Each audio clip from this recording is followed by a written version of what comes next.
Ya damos entonces inicio formal a nuestra charla de hoy, agradeciéndole a todos quienes se conectan de toda Latinoamérica. Estoy de verdad muy complacido por la invitación que me extendiese hace algún tiempo Marcio Noé, CEO de MNR Consultant, a quien estoy inmensamente agradecido. Y bueno, estamos aquí prestos pues para iniciar esta interesante charla, y quería comentar, equipo, que estamos en escenarios bastante complejos, escenarios que ya se venían alertando desde los inicios de la pandemia.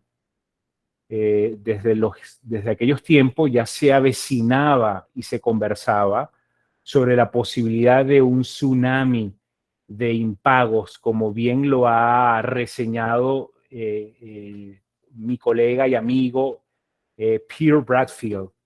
Peter Bradfield, bueno, se le acredita este término tsunami de impagos. Y ciertamente, equipo, con el auge nuevamente del COVID y su impacto recientemente en Shanghái, una de las cosas que ha sucedido es un quiebre de la cadena de suministros que ha impactado algunos sectores de la economía. Seguramente muchos de los presentes tendrán algunas reflexiones, algunas experiencias que puedan sin duda alguna compartir, pero estamos hablando de una realidad cierta, real, que está impactando el tejido empresarial, no solo latinoamericano, está impactando a toda el orbe, a toda la economía mundial. Y son muchos los elementos que en este momento tenemos, equipo, que destacar. Estamos viviendo, y creo que todos de alguna manera lo están percibiendo y lo están sintiendo de manera preocupante, y es el tema de la inflación. Creo que en este momento, equipo, nadie logra escapar del impacto que la inflación está teniendo en nuestras economías. Pero algunos especialistas hablan de los peligros que esta inflación, junto con un estancamiento económico, pueda llevarnos entonces a vivir una experiencia que ya el mundo vivió en la década de los 70, y fue y es la estanflación, que no es más que inflación con un severo estancamiento económico. Pero estos escenarios económicos, del cual muchos expertos y analistas alertan, pudieran presentarse de lleno en el 2023. De hecho, se habla que las principales economías del mundo estarían ya en 2023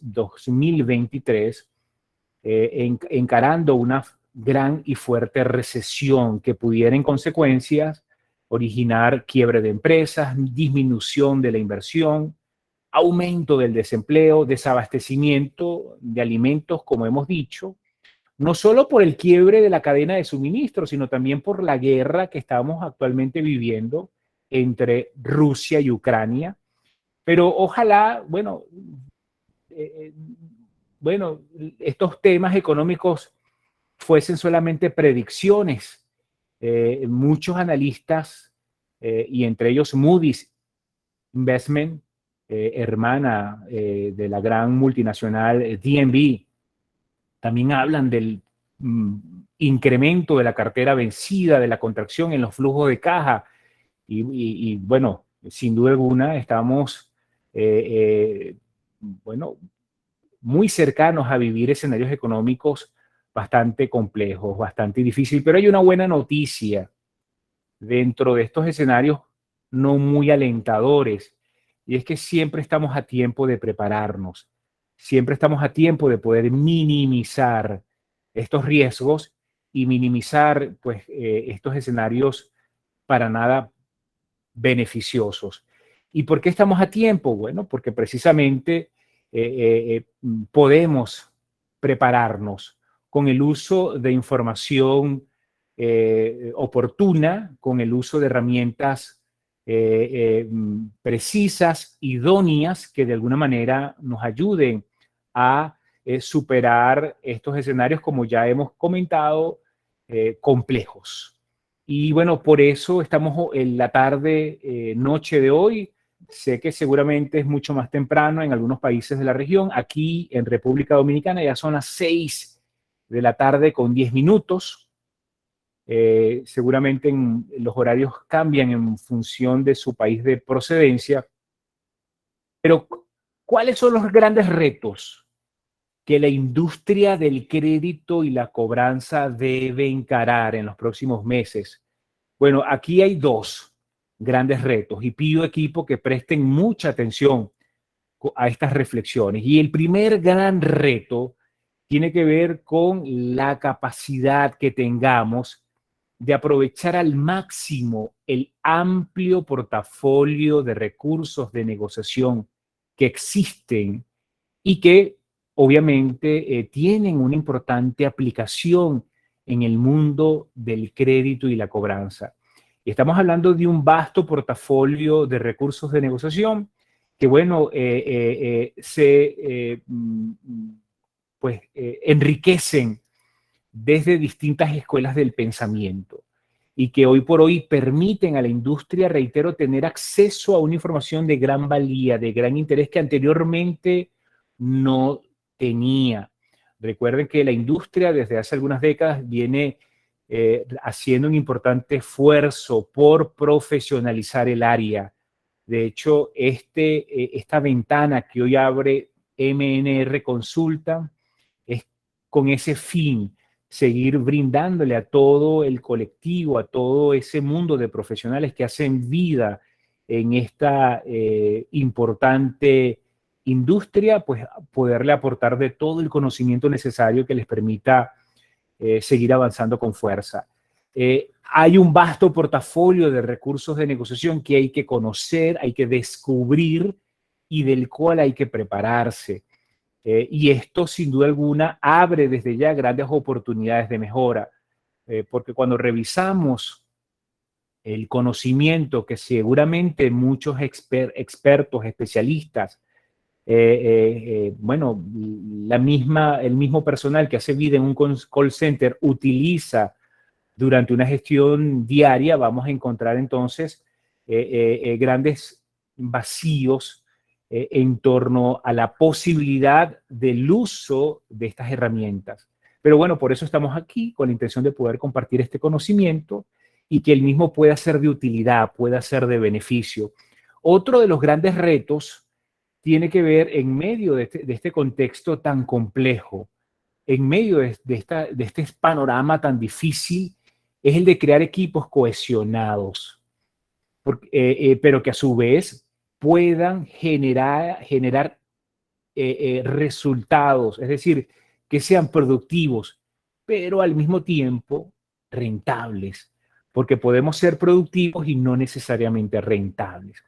Y cada vez que yo hablo de rentabilidad, una de las primeras cosas que me acuerdo es de nuestro gran amigo Michael Porter, director de estrategia de la Universidad de Harvard. ¿Y qué nos enseña Michael Porter? Bueno, nos enseña un principio muy notable e importante que yo quiero compartir con todos ustedes. La estrategia de un buen gerente, de un buen líder, la estrategia de una persona que está en este momento liderando equipos no debe basarse en el crecimiento.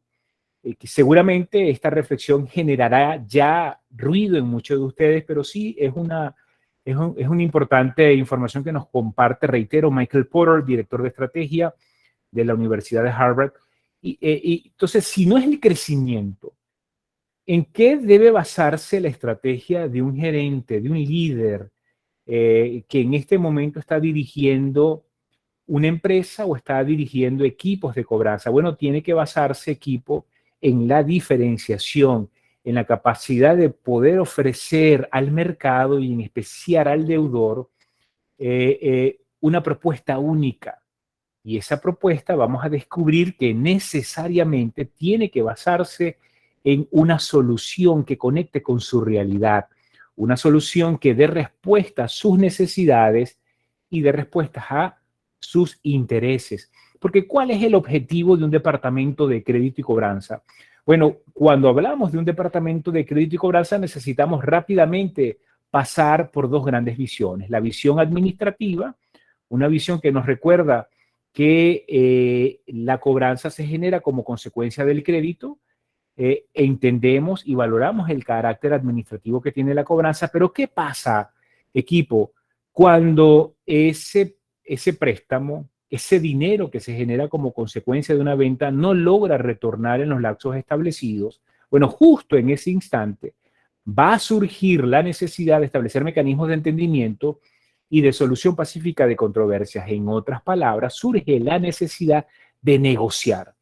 Y estamos llamados en estos tiempos, sin duda alguna, bueno, a profundizar nuestro conocimiento en este vasto portafolio de recursos de negociación, sino también procurar ser productivos, pero al mismo tiempo rentables. Es decir, que ese dinero que se genera como consecuencia de una venta retorne en los lapsos establecidos.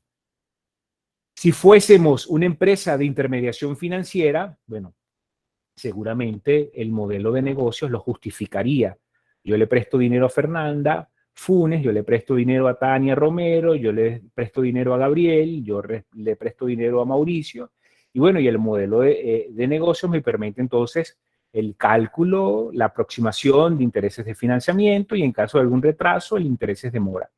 Pero no somos, bueno, en este caso, yo no soy una empresa de intermediación financiera, como seguramente muchos de ustedes no lo serán. Entonces es importante que ese dinero, esa inversión que se ha generado como consecuencia de una venta retorne en los lapsos establecidos. Es decir, si hemos otorgado un crédito a 30 días, es importante que retorne, bueno, una vez cumplido el crédito fiscal. Si hemos dado un crédito a 15 días, si hemos dado un crédito a 20 días, que ese reintegro se genere una vez culminado el crédito fiscal. Esto es algo sumamente valioso.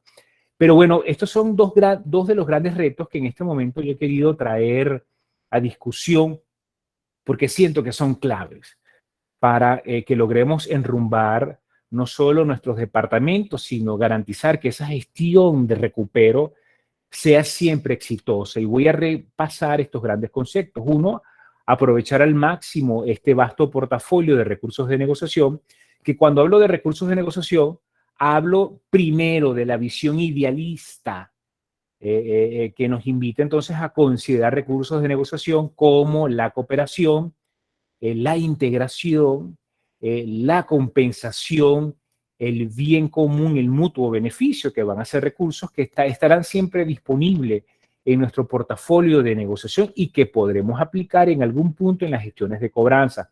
Cuando hablamos de la visión realista, hacemos referencia a utilizar recursos de negociación como la persuasión, pero también la disuasión. Dos conceptos totalmente diferentes, persuadir y disuadir, pero que es necesario que el especialista, que el gestor, tenga un manejo pormenorizado, detallado, minucioso de estas herramientas para lograr cobranzas exitosas. También dentro del portafolio duro, porque nace de los escenarios suma cero, llevan este nombre suma cero porque su suma da cero, es decir, no permite un escenario ganar-ganar, ni un escenario de apertura, ni de posibilidad. Los escenarios distributivos establecen una relación de alguna manera ganar-perder. Son buenos siempre y cuando usted los pueda aprovechar, siempre y cuando usted los pueda utilizar, pero son perjudiciales en la medida en que el deudor sienta que usted pues se aleja de su realidad, en la medida en que usted se aleja de sus intereses y necesidades. Si en este momento yo tratara de negociar con Gabriel, si en este momento yo tratara de negociar con Carlos, con Mauricio, y ellos sienten que mi posición es contraria a su visión y a sus intereses, ¿qué ocurriría, equipo? Bueno, automáticamente se generaría un enfrentamiento de voluntades. Y muchas veces ocurre eso cuando estamos gestionando una cobranza. Asumimos posiciones hostiles, un poco duras, un poco excesivas, y eso hace que esa cobranza, lejos de resolverse en los tiempos esperados, se complique mucho más. Por eso es que el conocimiento de este vasto portafolio de recursos de negociación lo único que nos va a permitir es, bueno, abrir puertas, ganar posibilidades. Seguimos avanzando en la mención de este vasto portafolio. Llegamos al modelo conductista que se plantea en la década de los 50 y que nos enseña, equipo, la cuantificación de variables y el diseño de opciones y alternativas a través de las probabilidades matemáticas. Y aquí vemos pues el basamento hoy de las cobranzas que están basadas en inteligencia artificial. Vemos pues hoy por hoy en este modelo conductista de la década de los 50, los orígenes pues de los modelos predictivos que son hoy por hoy de gran valía dentro de la industria. Seguimos avanzando, llegamos a la década de los 70 con el modelo postconductista, y aquí nos encontramos con la visión de la Escuela de Negocios de Harvard, cuando nos presentan los principios ganar-ganar. Bueno, un modelo, una tercera vía que nos presenta Harvard, donde ya la posición dura y hostil no es suficiente, pero también una posición blanda y complaciente tampoco es tan beneficiosa. Harvard plantea una visión diferente, la visión ganar-ganar. Llegamos a la década de los 80 con la incorporación de las corrientes neorrealistas, y desde las corrientes neorrealistas comenzamos a descubrir nuevos insumos en el campo de la negociación y su aplicación al mundo de la cobranza, como la valoración y de la propuesta valor, para poder enriquecer la propuesta valor y poder fundamentalmente cambiar las prioridades, en este caso de los clientes. Podemos afectar las prioridades, podemos afectar desenlaces. Bueno, esta visión neorrealista nos comparte una serie de insumos y herramientas muy poderosas. Seguimos avanzando, llegamos a el año 2000, cuando Lacks y Sevenius, a través de una obra que recomiendo siempre ampliamente, Negociaciones Tridimensionales, habla, bueno, de un nuevo camino, de una manera diferente de negociar. Lo extraordinario de la propuesta de Lacks y Sevenius es que, bueno, respetan y reconocen los aportes de William Ury, de Patton, de Fisher, estos aportes basados en el mutuo beneficio. Ellos lo reconocen, lo retoman, pero adicionalmente hablan de la posibilidad de favorecer un proceso de reingeniería de la negociación. Porque ellos dicen, Mauricio, Alejandro, Jimena, si tú estás cobrando, si tú estás gestionando un caso y no logras llevar ese caso a feliz término, no logras recuperar esa deuda, ¿qué haces entonces? ¿Te das por vencido o terminas enviando ese caso a la partida de write-off, a la partida de pérdidas? ¿Qué haces? O terminas entonces pasándolo a legal. ¿Qué haces? ¿Te das por vencido? Bueno, una de las cosas que nos enseña Lacks y Sevenius es a favorecer un proceso de reingeniería de la secuencia de la negociación, donde de alguna manera te va a llevar también a revisar estrategias. Y esto nos conecta con un principio que muchos de ustedes ya conocen en el mundo de la gerencia. Si no podemos esperar resultados diferentes si todos los días hacemos lo mismo. Bueno, seguimos avanzando, llegamos a los postulados de la teoría crítica y las contribuciones de la neurociencia al campo de la cobranza. Hoy por hoy podemos hablar de las neurocobranzas y, bueno, y descubrir también un vasto portafolio de recursos de negociación. En este momento, equipo, le he dado pues un breve resumen de este vasto portafolio. Seguramente muchos de ustedes ya lo dominan, lo conocen, y sería una grata noticia que así sea, pero en caso que no, bueno, siempre hay momento de que ustedes se instruya, se conecte con esta información. Por eso hablo de estos grandes retos en la recuperación de deudas, porque seguramente mucha gente que hoy hace vida en la industria todavía pues no logra de alguna manera sintonizarse o nutrirse con este vasto portafolio de recursos de negociación, porque lo único que le puede aportar al ejecutivo es ampliar sus capacidades en la resolución de problemas, ampliar sus capacidades en, pues, lograr entonces aspirar a una cobranza exitosa. Pero en el punto en que yo me quisiera centrarme hoy Pero bueno, antes de irnos a este segundo punto, hoy por hoy nosotros podemos seguir estudiando las técnicas de muchas formas, no solo a partir del vencimiento de la cartera, como seguramente ya muchos de ustedes lo hacen. Bueno, mira, porque yo puedo desde la etapa preventiva utilizar una serie de herramientas que me permitan garantizar que ese dinero retorne antes del vencimiento. Ya en la mora temprana podemos de igual manera hacer uso de un nutrido portafolio. Muchas de estas herramientas que les he venido comentando en la mora tardía, y hemos definido la mora compleja de esos casos, bueno, que sobrepasan los 200 días. Para muchos, bueno, supera el año, y ya es un caso bastante complejo donde es necesario ya revisar un portafolio mucho más específico. También pudiéramos abordar las técnicas desde los distintos tipos de deudores que seguramente muchos de ustedes ya manejan, como los muy buena paga, mala paga, muy mala paga. Cada tipo de deudor promueve de manera natural un portafolio específico de recursos de negociación, y también por los tipos de relaciones que se generan en una relación comercial. Y vamos a ver tres tipos de relaciones: relaciones de interdependencia, relaciones de dependencia y las interconexiones. Bueno, esos casos complejos, esos casos mala paga, muy mala paga, por lo general son interconexiones. ¿Qué es una interconexión, equipo? Es una relación donde los niveles de reciprocidad son por lo general nulos. No hay comunicación, no hay disposición. Tú llamas al cliente, el cliente no te atiende la llamada, mandas un correo electrónico, no hay respuestas, intentas, de alguna manera no logras la contactabilidad. ¿Qué haces? Bueno, esto de alguna manera nos lleva al planteamiento de revisar estrategias en aras de poderlas modificar, de poderlas adecuar. Pero para este tipo de portafolio, esas interconexiones, esos casos muy difíciles, muy complejos, hay un específico portafolio de recursos de negociación que podemos utilizar. Y lo único que esto de alguna manera nos garantiza es ampliar nuestras oportunidades.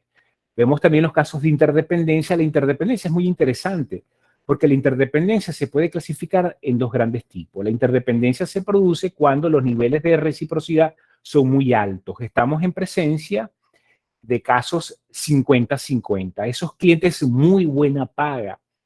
Pero pasa algo: cuando la reciprocidad es muy alta, cuando los niveles en consecuencia de afectación son muy altos debido a una interdependencia balanceada, bueno, lo que yo haga o deje de hacer impacta a mi cliente.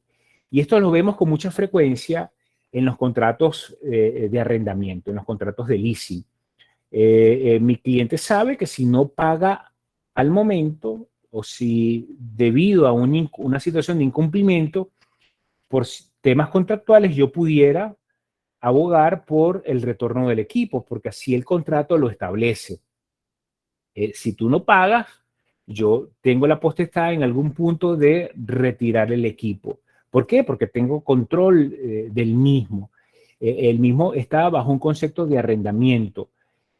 Pero el cliente sabe también que si yo no logro de alguna manera resolver ese imprevisto, me voy a ver perjudicado también en mis cobranzas. Entonces, este tipo de casos, cuando la reciprocidad es muy alta, se suele favorecer herramientas muy específicas de negociación. A diferencia cuando la interdependencia ya comienza a tener algún tipo de fluctuación y está la interdependencia asimétrica balanceada, que seguramente ustedes en algún punto lo habrán escuchado. Vemos también los casos de dependencia. Por lo general, las relaciones de cobranza son de dependencia.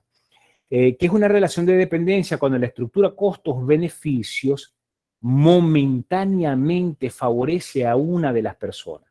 Y les pregunto a ustedes, en una situación de retraso, cuando el cliente no ha logrado pagarnos la factura, cuando el cliente no logra ponerse al día, ¿a quién favorece ese escenario? Nos favorece a nosotros, los acreedores, que no hemos logrado de alguna manera resolver esa situación y estamos preocupados porque quien originalmente se nos había presentado con muy buena paga o buena paga, de la noche a la mañana, bueno, está viviendo un escenario inesperado, difícil, complejo, no sabemos realmente si el cliente tenga las herramientas para ponerse al día, y en ese instante nosotros quedamos a merced del deudor, de sus capacidades e intenciones. Por eso es importante en este proceso también tener acceso a este vasto portafolio de recursos de negociación que nos ayude de alguna manera eh, eh, impactar las intenciones y las capacidades del deudor para lograr zonas de entendimiento. Entonces, con esto, lo que queremos es reiterarles, equipo, la necesidad imperiosa que tenemos de prepararnos en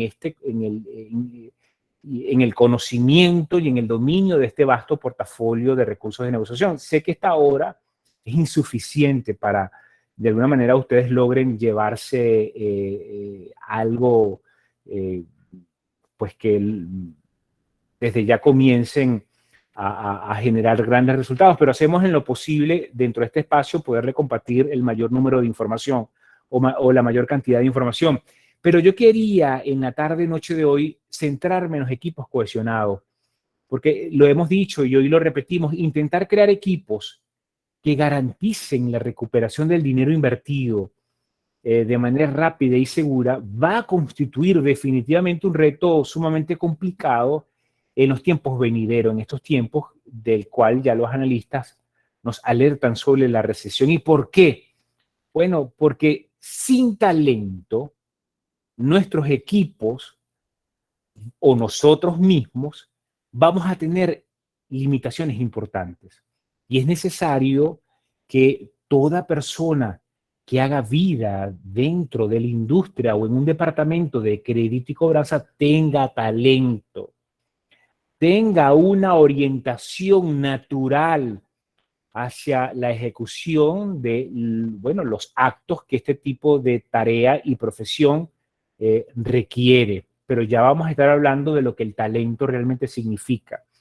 Es necesario, sin duda alguna, que usted, querido amigo, y el resto del equipo sean personas talentosas, pero puede tener talento, pero sin destrezas, ese talento se desperdicia.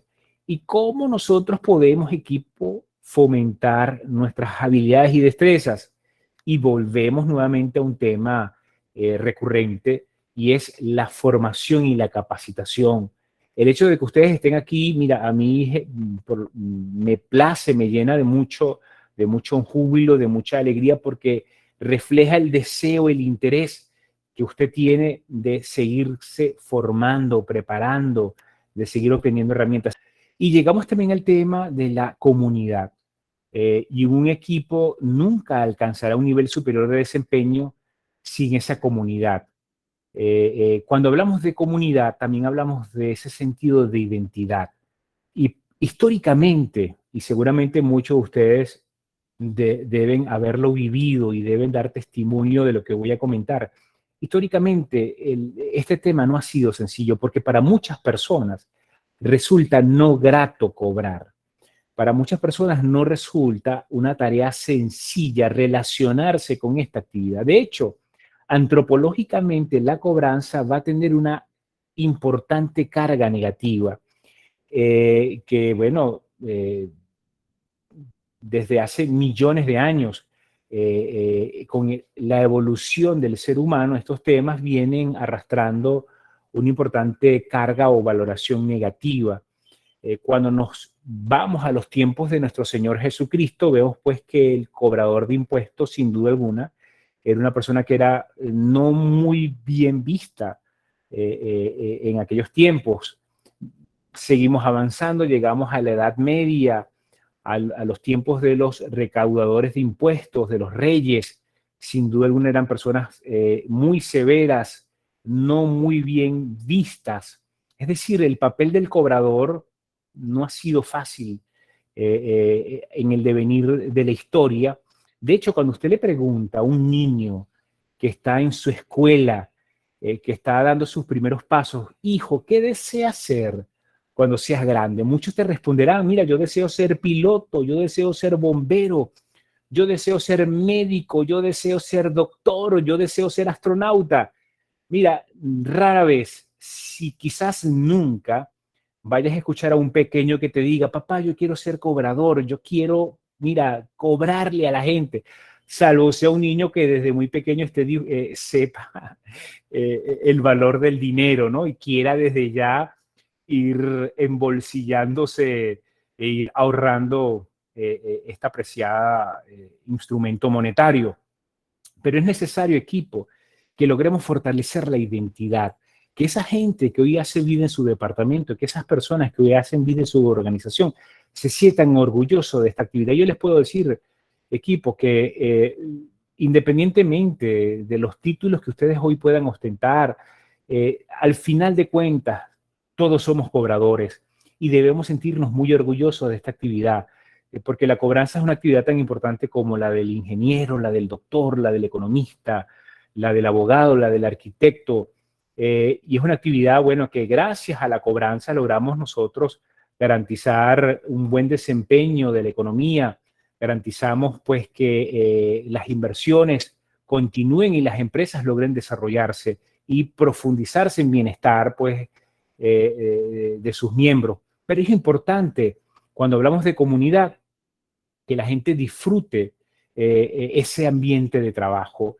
disfrute de su lugar, disfrute de su equipo, disfrute de sus liderazgos y traten pues siempre ver a la empresa como un vehículo natural de crecimiento, porque sin duda alguna las compañías donde hoy nos desenvolvemos nos brindan y nos brindarán siempre la oportunidad de seguir creciendo y de seguir avanzando y desarrollándonos con éxito.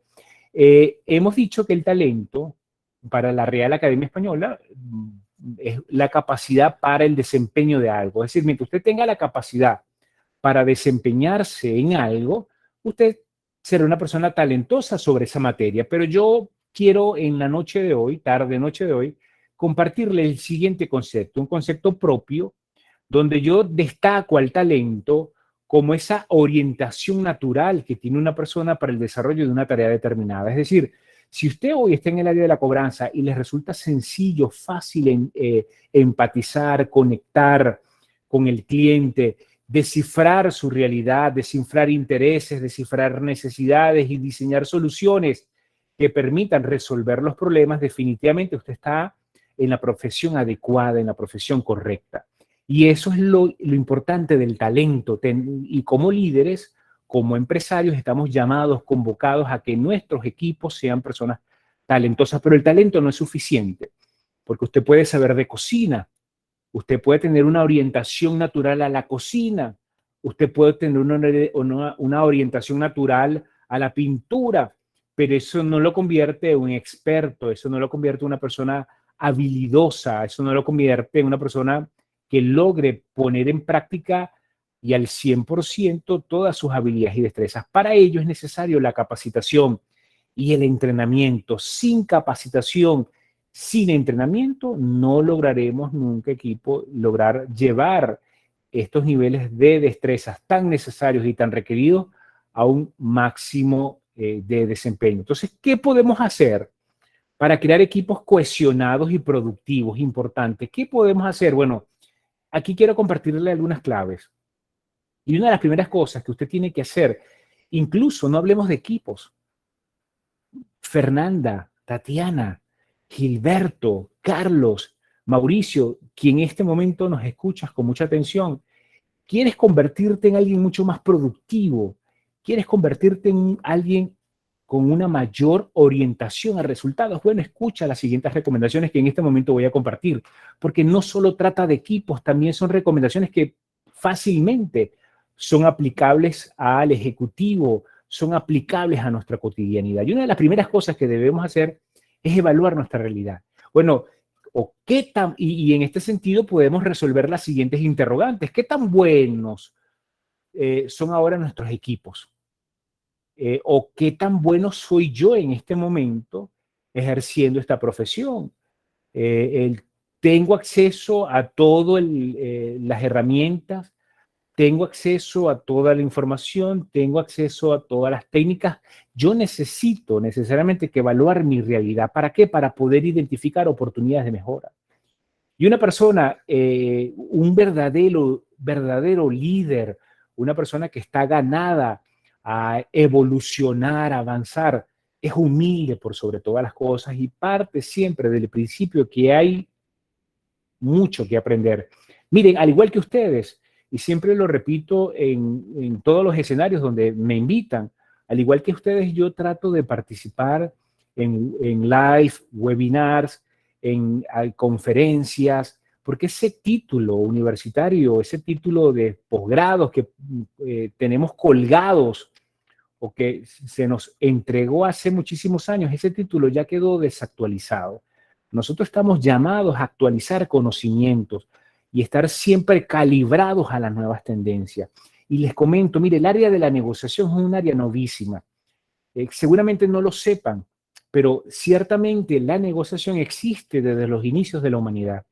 Pero la negociación como disciplina científica, y pido que me presten atención, la negociación, y repito, como disciplina científica comenzó a estudiarse a partir del año de 1919, cuando se crea por primera vez en Reino Unido una cátedra en relaciones internacionales llamada Cátedra Woodrow Wilson. Y esta cátedra incorporó a la negociación dentro de sus materias y a partir del 19 es que comienza a estudiarse la negociación como disciplina científica. De hecho, a partir del 45 encontramos un gran tratado, una gran obra, The Strategy of Conflict, la estrategia de conflicto de Thomas Schelling. Y estamos hablando del 45, pero cuando adelantamos los tiempos y nos vamos al 2006, encontramos la propuesta de negociaciones tridimensionales. Es decir, estamos frente a una disciplina novísima, muy nueva. Y en negociación no es cierto que todo está escrito. Desde las academias se sigue trabajando, se sigue investigando, se sigue pensando en nuevas aportaciones. Y este es un área, bueno, que recién comienza a arrojar insumos y nosotros tratamos, pues, de alguna manera ponerlos de manera digerible, de manera práctica, sencilla a ustedes, a través de, bueno, de escritos, talleres, conferencias, capacitaciones, de manera que ustedes puedan rápidamente tener acceso a esta información y puedan aplicarlos en sus actividades cotidianas. Pero necesitamos, si queremos ser más exitosos de lo que ya somos, si queremos ser más productivos, el primer paso es evaluar nuestra realidad y partir siempre de la premisa que no somos, que no todo lo sabemos. Trate de dejar a un lado la arrogancia, trate de dejar a un lado la soberbia. No todo lo sabemos, somos al fin y al cabo seres humanos que podemos equivocarnos. Yo incluso puedo emitir una opinión y alguno puede no estar de acuerdo y eso es válido. Así es la sociedad, así es la humanidad, que se generen puntos de vista diferentes, porque gracias a esas diferencias es que el ser humano logra analizar, discernir, reflexionar y en consecuencia generar conocimiento. Entonces, el primer punto, reitero, evaluar la realidad. Evalúa la realidad de tus equipos, pero también evalúa tu realidad. ¿Qué tan buena eres? ¿Qué tan bueno eres? Logras integrarte con el resto de la organización, logras incluso sacar máximo provecho a las herramientas que has logrado ir recolectando a lo largo de tu vida profesional. Lo otro es evaluar tu talento y evaluar el talento de tus equipos. Solo la gente adecuada forma buenos equipos. ¿Quieres realmente lograr llevar a ese departamento o quieres tú realmente convertirte en una persona de alto desempeño? Bueno, ponte la mano en el corazón y respóndete a ti misma: soy una persona que tiene una orientación natural hacia la negociación, soy una persona que tiene una orientación natural a empatizar, conectar con el prójimo, porque la cobranza aquí pues, es un área de atención al cliente, nos guste o no. La cobranza es un área de atención al cliente y cuando hablamos de servicios de atención al cliente estamos llamados a aprender a conectar, a aprender a empatizar, a aprender a relacionarnos con el cliente. Porque ya no estamos hablando, equipo, de que usted llame al cliente solo para recordarle su obligación y compromiso, porque hacer eso puede resultar muy fácil. Yo pudiera llamar a Francisco yo pudiera llamar a José Luis en este momento y recordarle a José Luis, Francisco, te llamo porque tienes una factura pendiente por tantos montos. Y yo pudiera hacer eso, pero ¿qué pasa si en ese intento yo no logro sintonizar con la realidad de José Luis o con la realidad de Francisco? Y Francisco me dice, Enrique, agradezco tu llamada, pero lamentablemente voy a necesitar de tiempo porque estoy pasando por una situación difícil y compleja y no te puedo pagar todavía. Necesito, por favor, que me regales 30 días más. Y si yo no me preparo, sino decido improvisar como muchas veces los ejecutivos suelen hacerlo, voy a perder un momento valioso, una oportunidad de oro. Esa llamada, lamentablemente, no resultará en los términos en que yo esperaba. Entonces necesitamos evaluar el talento de nuestros equipos, saber si contamos con la persona, el personal idóneo. Tenemos también que evaluar las destrezas, qué tan capaz es su tropa. ¿Qué puede usted hacer para mejorar esas habilidades y destrezas? ¿Hace falta un entrenamiento? Pues si hace falta un entrenamiento, hágalo. Lamentablemente, equipo, en Latinoamérica sigue existiendo la premisa para muchas organizaciones que la capacitación es un gasto. Y eso lamentablemente es un hándicap. Esto lamentablemente es una espada de Damocles para muchas organizaciones en América Latina, cuando entonces las organizaciones invitan a sus colaboradores a que ellos mismos, bueno, se financien su crecimiento profesional. Eh, no estamos diciendo que la empresa te vaya a costear tu título universitario o tu maestría, eso es algo que tú, si quieres crecer, lo puedes hacer. Pero si la empresa necesita que tú refuerces competencias blandas y competencias técnicas relativas a tu profesión y a tu cargo, la empresa está llamada a trabajar sobre estos temas y a brindarle al colaborador todos los insumos necesarios para que estas habilidades y destrezas logren desarrollarse con total éxito.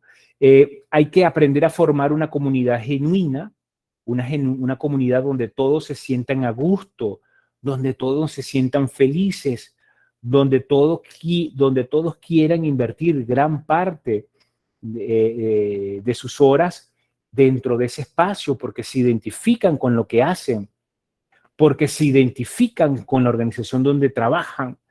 Pero los liderazgos sin duda alguna tienen que dedicarle atención y enfoque para unir a la gente. Y no basta, equipo, con que usted esté en una bonita oficina, un bonito edificio. Es necesario fomentar el trabajo en equipo. Usted puede estar en una gran organización, pero si en esa organización lujosa, con tecnología de avanzada, no se fomenta el espíritu al trabajo en equipo, lamentablemente seguirá siendo una organización que promueva el trabajo en forma de islas. Equipo, sé que hay personas preguntando en el chat, sé que hay muchas preguntas, pero vamos a dejar todas estas preguntas, Héctor, para el final, para poderlas responder una por una y no interrumpir esta interesante reflexión. ¿Qué podemos hacer también para cohesionar los equipos y ser más productivos? Bueno, liderar a otro nivel. En la medida en que los equipos se fortalecen, van a depender menos de sus líderes. ¿Y qué ocurre? Que hoy dentro de nuestras organizaciones hay colaboradores tanto de la era industrial como de la era del conocimiento, y está bien que eso sea así, está bien. De hecho, muchos de ustedes seguramente serán de la era industrial y otros serán de la era del conocimiento, pero cada tipo de era exige un manejo detallado de un sistema gerencial. No podemos a los trabajadores de la era industrial tratarlos con herramientas de la era del conocimiento y viceversa. A los trabajadores de la era del conocimiento no podemos tratarlos con herramientas de la era industrial. Y yo les voy a dar un ejemplo. Para quienes han tenido la oportunidad de entrevistar personal, cuando usted en una entrevista de selección le pregunta al posible candidato, coméntame, ¿qué esperas de tu supervisor? ¿Qué esperas de tu líder? ¿Qué esperas de tu jefe? Y cuando esa persona te responde sin titubeo, yo espero que mi jefe, que mi líder me diga qué hacer y cómo hacerlo. Estamos sin duda alguna en presencia de una persona de la era industrial. Y este tipo de colaboradores necesitan mucho seguimiento, mucho monitoreo, porque si usted no está encima de esta persona, mire, es muy probable que las cosas no sucedan. Es un seguimiento agotador para quienes hoy ejercen posiciones de supervisión y coordinación, pero los trabajadores o los colaboradores de la era del conocimiento tienen iniciativa, son proactivos, no necesitan que su líder, que su jefe le diga qué hacer. Ellos saben qué hacer y cómo resolver las cosas. Se arriesgan, tienen valor, tienen coraje, pero eso no significa que no consulten, no pidan apoyo, no se apoyen en sus equipos, porque de alguna manera están siempre en procura de poder instrumentar y aplicar la mejor herramienta. Pero cuando tú logras que tus equipos se fortalezcan y dependan menos de ti, porque comienzan a incorporarse definitivamente en la área del conocimiento, comienzan a ser proactivos, comienzan a tener iniciativa, comienzan a promover un liderazgo de empoderamiento. Entonces, tú como líder, bueno, comienzas a dedicarle menos tiempo a monitorear el desempeño.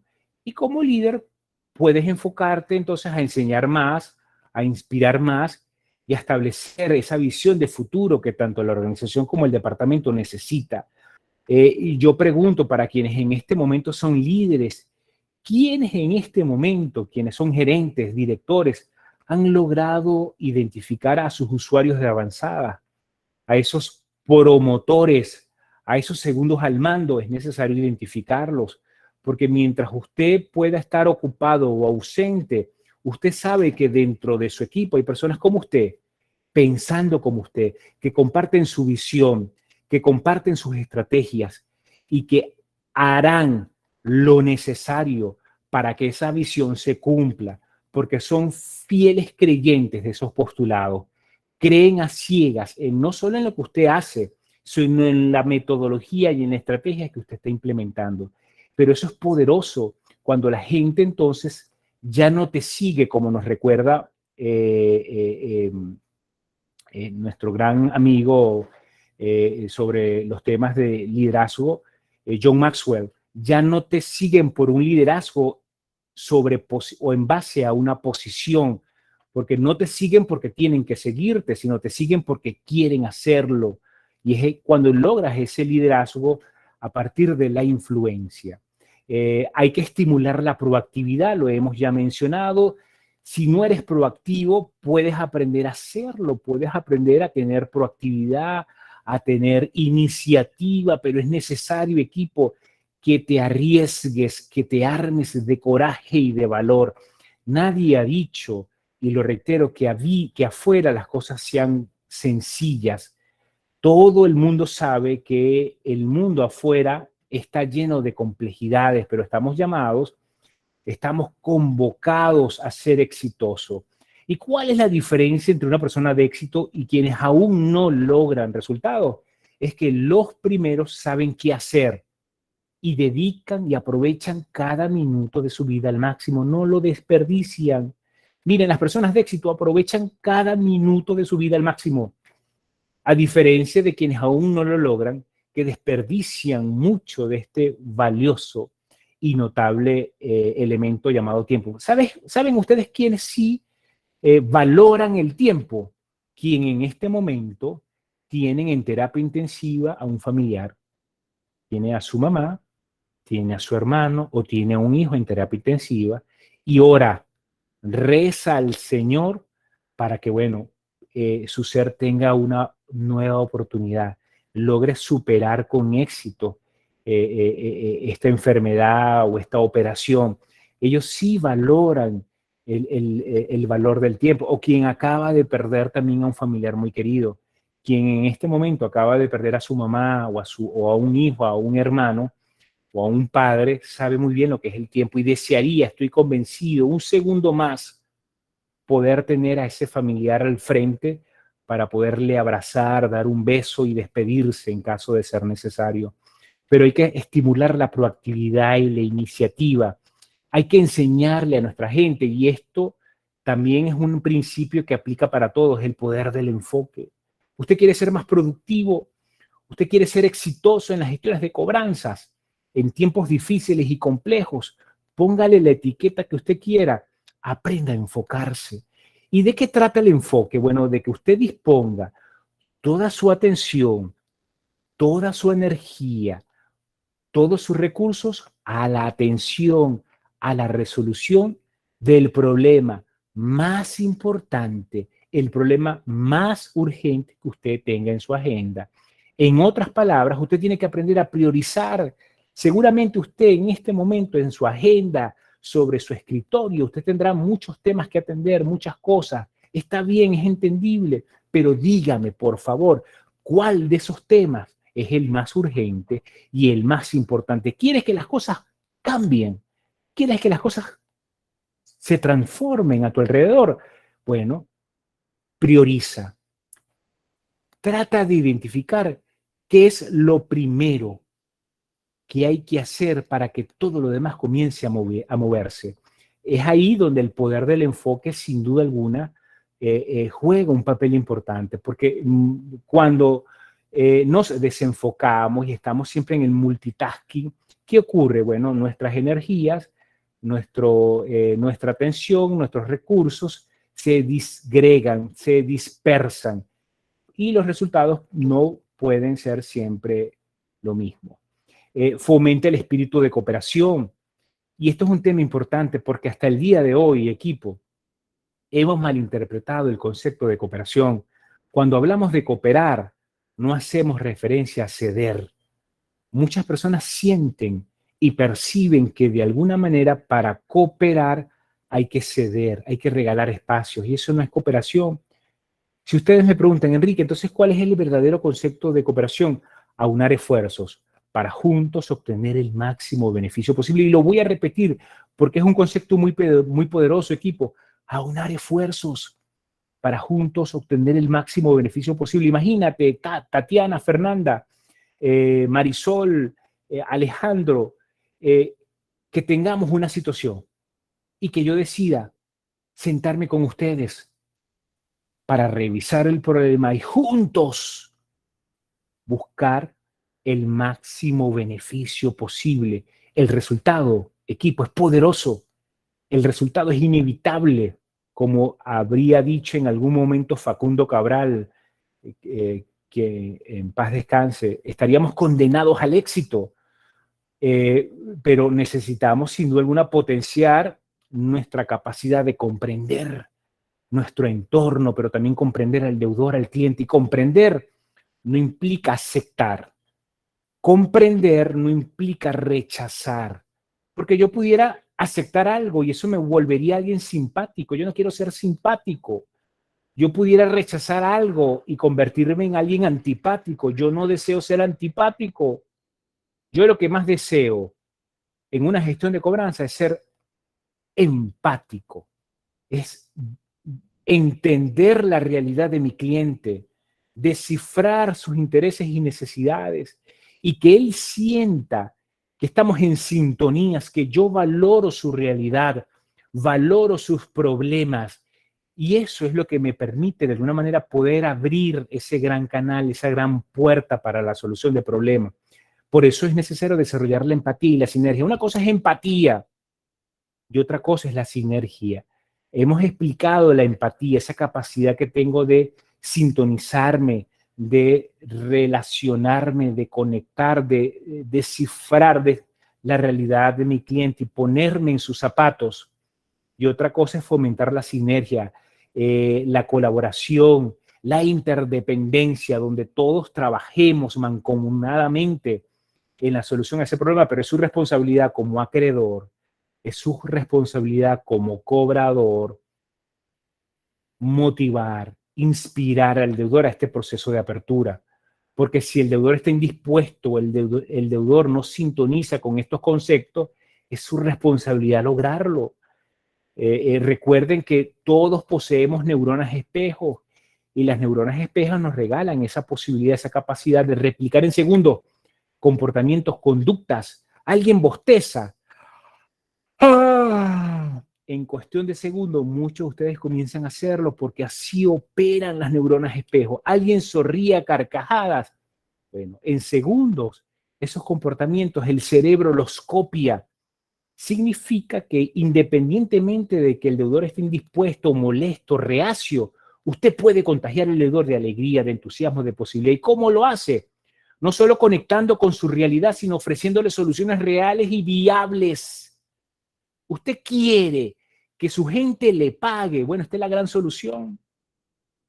Deje ya de improvisar y prepárese, porque la cobranza no es un acto solo de voluntad. No porque usted se levante más temprano va a vender o cobrar más. Usted necesita prepararse. ¿Pero qué implica prepararse? Bueno, implican muchas cosas.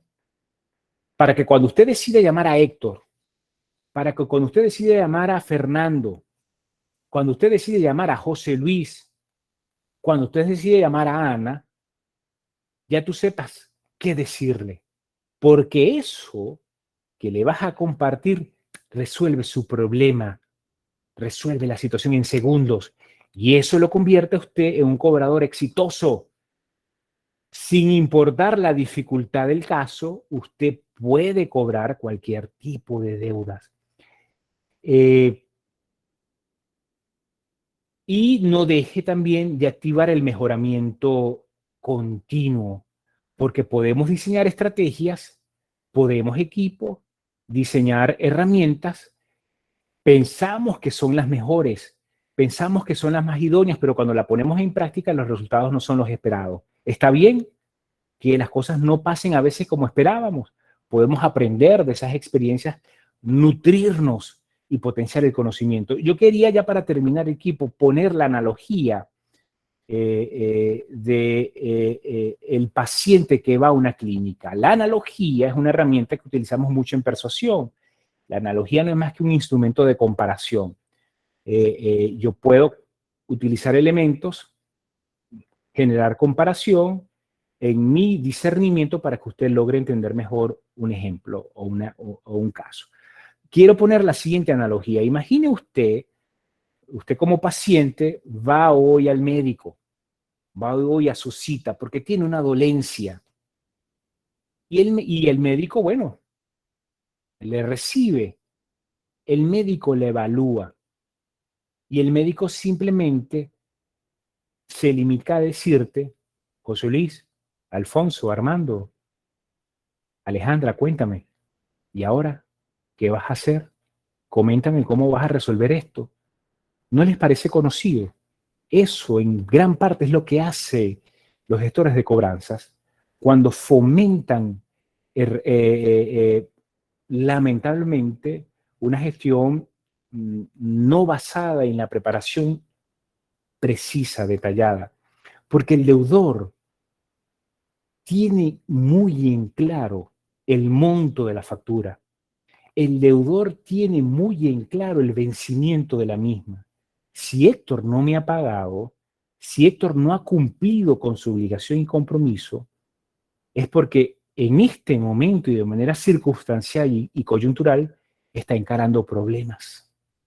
Pero si yo no aprendo a conectarme con los problemas de Héctor, con la realidad de Héctor, ese llamado de simplemente, Héctor, me debes una factura de tantos días, págame. Él, por esa presión, puede incluso ofrecerme, brindarme una promesa de pago. Y muy probablemente esa promesa de pago pueda carecer de vigencia, pueda carecer de viabilidad, porque no hago con nada presionando a Héctor y Héctor me dice, Enrique, dame hasta el martes, yo trato de resolverte al martes. Y yo pienso entonces que el martes voy a cobrar. Entonces, cuando usted como paciente va al doctor y el doctor le hace un diagnóstico, ¿qué espera usted del doctor? Que el doctor le brinde una solución y te diga, Fernanda, Tatiana, este es tu padecimiento, pero no te preocupes, lo vamos a resolver y tengo cómo ayudarte. Lo vamos a hacer con este procedimiento, lo vamos a hacer con esta estrategia. Y esa es la responsabilidad hoy del gestor de crédito y cobranza, pues prepararse de manera adecuada, porque los procesos de toma de decisiones no son netamente racionales. No es cierto que tomemos decisiones de manera racional. Las decisiones del ser humano son emocionales. Que el cerebro justifica, racionaliza, contextualiza la información que recibe para darle forma y terminar de potenciar la decisión, sí, lo hace en segundos, pero son las emociones las que activan al ser humano. Y si usted quiere, hoy por hoy, aprender a influir de manera asertiva en ese deudor, ya no basta solo con tener acceso al expediente, a la información de la factura, notas de crédito, notas de débito, notas de entrega, si hay pagarés, en fin, lo que sea. Ya no es necesario solo eso. Usted ahora tiene que aprender a averiguar todo lo referente a las necesidades, deseos, intereses, anhelos, incluso preocupaciones, temores que esa persona pueda tener. Porque en la medida, reitero, de que usted logre conectar con esa realidad y usted antes de la llamada pueda diseñar un paquete de soluciones que conecte con usted, porque esa solución tiene que funcionar para usted como acreedor. No es que usted va a ser complaciente y le va a poner todo en bandeja de plata al deudor, no me vayan a malinterpretar. Usted tiene que crear una propuesta basada en la reciprocidad, en el mutuo beneficio, donde todos ganamos. ¿Okay? Esa propuesta que yo le voy a presentar me funciona, me sirve, pero también le funciona a mi cliente. Y yo para lograr que esa llamada sea 100% efectiva, me preparé, investigué, indagué, obtuve información. Quizás, dependiendo del caso, tenga que apalancarme en una llamada y obtener esa información en la llamada. Entonces, cuando haga la llamada, trate de hacer preguntas inteligentes, preguntas dirigidas a poder recabar, obtener información que a usted le ayude a descifrar estos elementos tan importantes hoy por hoy en los procesos de toma de decisiones. Equipo, sin duda alguna estamos frente a un vasto portafolio de recursos de negociación y estos tiempos difíciles y complejos se nos presentan de una manera tan especial donde, reitero, uno de los mayores retos va a estar en mantener cohesionados a los equipos y lograr que los mismos sean productivos. ¿Cómo logramos que sean productivos? Bueno, ya hemos compartido una serie de herramientas, pero sin descuidar también el acceso y el manejo a este vasto portafolio de recursos de negociación. Y con esto, Héctor, equipo, hemos terminado. Gracias a ustedes por su paciencia, por haber aguantado estos largos minutos, pero no sin antes pedirle a Héctor, bueno, que nos comparta las preguntas para poderlas responder. De igual manera, cualquier persona que esté bien hacer una consulta, estamos siempre dispuestos y animados de poderles responder en tiempo real. Adelante, le escuchamos. Muchas gracias, Enrique. Bueno, por cuestiones de tiempo solamente vamos a poder responder las dos preguntas que nos hicieron al principio. Entonces, Mirna Cruz nos pregunta, dice, me gustaría consultar cuál es la mejor técnica de cobranza que optimiza los recursos. Mire, interesante, Tatiana, pregunta, porque si algo hemos aprendido, Tatiana, en el campo de la negociación aplicada a procesos de cobranza es que no hay casos iguales. Puede ser que yo hoy utilice una herramienta contigo y me funciona a perfección. Puede ser que yo la utilice con otro cliente y las cosas no resultan. Pero cuando hablamos de optimizar recursos, optimizar costos, de alguna manera esto me lleva a revisar los trabajos y postulados de un gran autor de origen judío, quien falleció ya hace muchos años, y hablo nada más y nada menos que Eliyahu Goldratt. Y estamos llamados equipos a que dentro de nuestros departamentos trabajemos la teoría de las limitaciones. ¿Qué nos enseña la teoría de las limitaciones? Primero, identificar cuellos de botella. Pero los cuellos de botella van a estar presentes en todo momento, en todas partes y en cualquier forma, no solo a nivel de procesos. Los cuellos de botella pueden estar presentes incluso en estrategias en herramientas, incluso en técnicas. Estoy pensando que estoy utilizando una herramienta, una estrategia conveniente y resulta que no es así.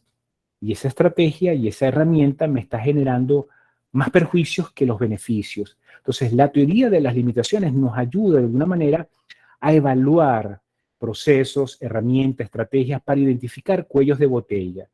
¿Dónde están esas oportunidades de mejora para poderlas resolver, para poderlas corregir? Claro, esta es una herramienta mucho más gerencial, pero hoy por hoy, Mirna, me es muy difícil decirles, y soy muy respetuoso en este sentido, decirles pues que existen fórmulas mágicas en negociación. No existen, y voy a ser muy sincero, y disculpen si esto no les gusta, no existen fórmulas mágicas en negociación. En consecuencia, no existen fórmulas mágicas en cobranzas. Lamento decirlo, no existen fórmulas mágicas. Yo puedo hoy implementar una estrategia, implementar una herramienta con un cliente y me va de maravilla. Trato de replicarla con otro cliente y resulta que los resultados son diametralmente opuestos. ¿Por qué? Porque cambian las condiciones, cambian las circunstancias, cambia el contexto, cambia todo. Entonces, como analistas, tenemos que ser muy cautelosos de poder ir entendiendo, descifrando las condiciones, las circunstancias, el contexto donde se van produciendo esas relaciones comerciales para saber en qué momento una herramienta me es de utilidad. Habrán momentos donde la presión te es útil, habrán momentos que no. Entonces yo no pudiera decir que la presión es infalible. Hay momentos, reitero, que la presión te servirá de gran ayuda y será una herramienta suficiente. Quizás yo llamo dentro de un rato a María, la presiono y eso es suficiente para que María se ponga al día. Y me funcionó.